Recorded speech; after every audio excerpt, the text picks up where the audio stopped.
Today we're looking at ticket number 11911 and it's a faulty PlayStation 5 that doesn't output to a TV. If I show you the HDMI port, it doesn't actually look damaged at all, but we've had cases like this in the past where the HDMI port looks fine, but it's the tracks on the back of the board that don't look that great. So if we head on over to the scope, how are the actual pins on the back looking?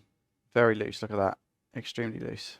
All of them, most of them anyway, these two definitely. And I get that some people might be questioning at this point, can't you just, solder these pins back because the HDMI port itself looks absolutely fine, but you don't know how long that's going to last for. But I'm fairly confident to say this is why it's not displaying on the TV. I'll be back with you in a second. I'm just going to remove the port using our heater. Now we clear out the ground holes using our solder sucker and heat gun. This is my personal preferred method. A lot of people don't like actually using a solder sucker because you can knock a lot of components. I think as long as you've got enough sturdy weight on the board and you've got a good aim with the solder sucker, you should be fine. It all comes down to practice at the end of the day. There's more than one way to do things though. It's whatever your preferred method is.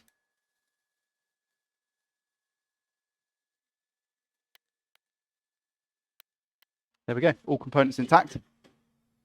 Like I said, you just have to be super careful, especially around here. You've got the diode, the resistor, the tiny cap here and tiny cap here. Now we just give everything a quick clean. Nice. Take some flux and put it on the solder that we have on the board already. And now we use our soldering iron to gently take off the solder we have here.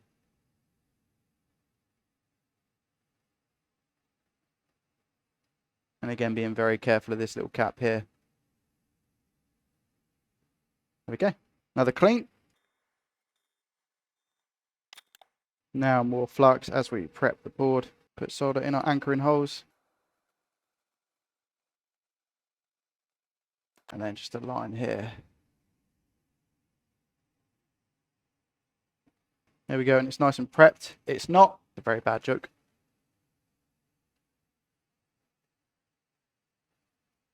Now it's prepped. Now we heat the board up again. And we go and drop the new port into place.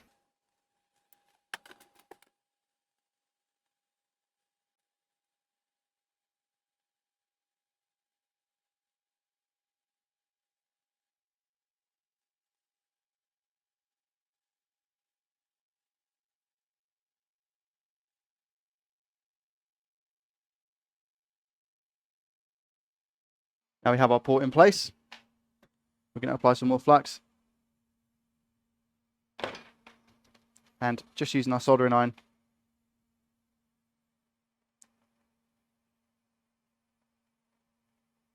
we're going to make sure we have a solid connection.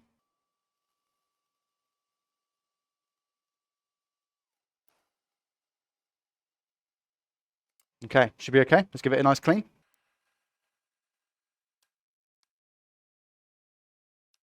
And you can see that the solder's come through as well. Look at those anchoring points, absolutely perfect. And as for the actual port itself, we might have a bridge on one of them. Can you see which one it is? Oh, that might be plastic actually. Looks like plastic here. Yeah, it's just plastic. Sometimes that can happen if you get a bit too close to the port when you're doing the soldering, but they look absolutely solid. Cool, let's give it a test.